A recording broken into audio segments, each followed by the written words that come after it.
My parents are both doctors.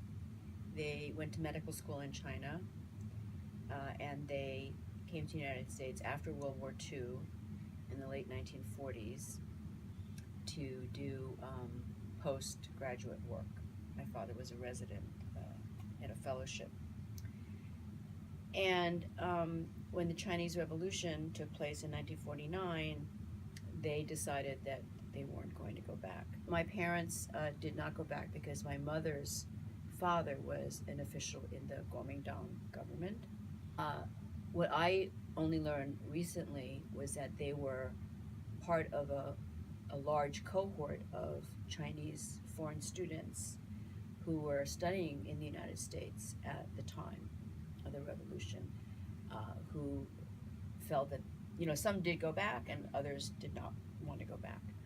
And they were called by the government and the media as the stranded Chinese students. And the U.S. government gave them all green cards. So I grew up in a town which was racially mixed, but without Asians. It was blacks and whites. So in some ways it was very alienating because, you know, it was hard to fit in with any group one way or the other. On the other hand, you know, it was a comfortable middle class suburb, so, you know, there was that. And one of the first things that I became involved with was in my high school when there was an uproar when the principal fired a science teacher who taught general science to the non-college track kids. His name was Mr. Nash. And the black students all protested against him being fired. And there was a hearing at the Board of Education.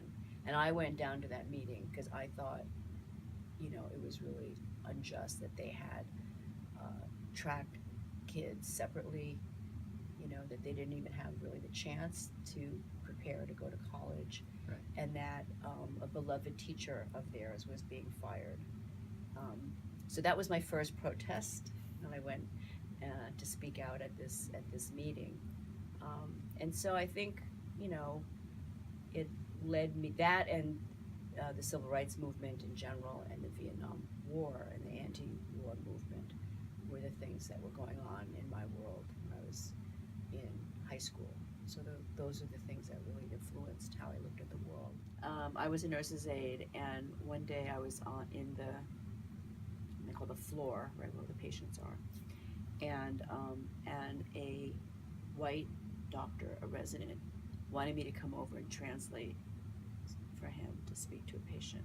So he says, "You, come over here, Ching Chong Toyota, come over here, help me talk to this patient." And I was shocked. Nobody had talked to me like that since I was in the schoolyard, right, when kids would call names. And it was the most unprofessional and humiliating thing. And it was in the open, like everybody heard it, and he thought it was funny, and I was so angry.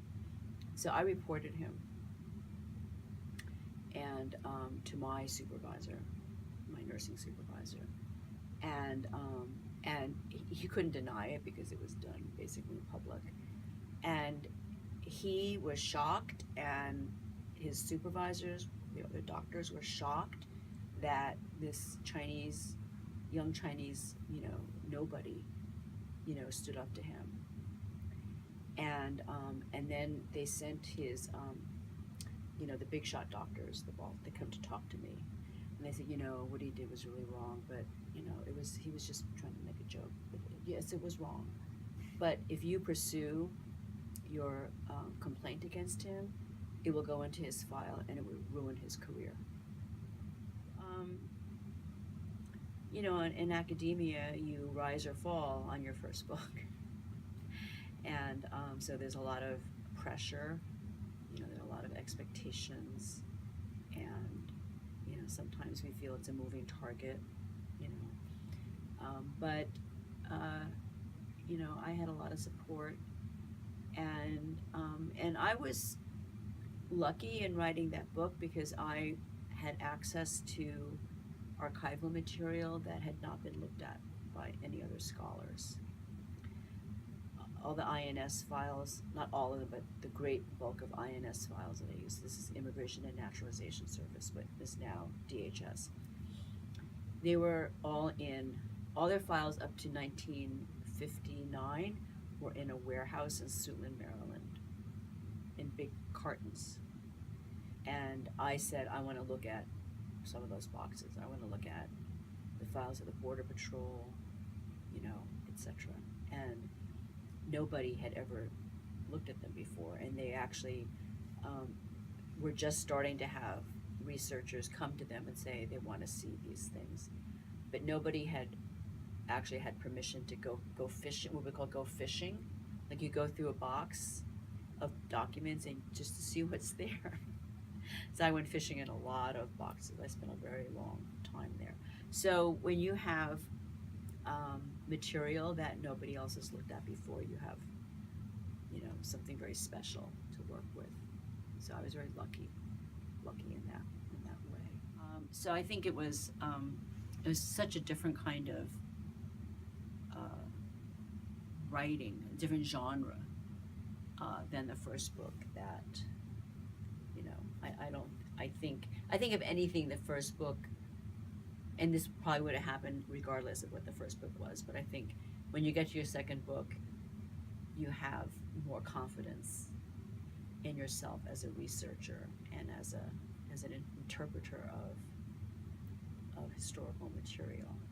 So I was much more comfortable, say, with certain conjectures. But what I want to say is that what's a lot of people don't see is that there is a direct legal connection between Chinese exclusion and the Muslim ban. So Chinese exclusion, you know, was the first immigration law passed, right, in the 1880s that banned Chinese from entering the country just because they were Chinese. And the Chinese protested that. They sued in court, and the Supreme Court ruled that Congress had the absolute authority to exclude anybody it wanted on grounds of national security. That rationale that justifies what's called the plenary power, meaning the absolute power of the federal government over immigration, based on immigration being inherently a matter of national security, is what Chinese exclusion gave us, and is what is invoked in the Muslim travel bans. Now, I think there's many ways people can help and promote social justice, as being an activist, an organizer, also by being a knowledge producer. That's what we do. We research, we produce knowledge. It doesn't maybe have immediate application. You don't see results immediately, but hopefully if we do our jobs well, it changes how people think. So that's important, right? But being a doctor, that's really important to help save people's lives. I mean, so there's so many ways you can contribute. So people also have to know what interests them.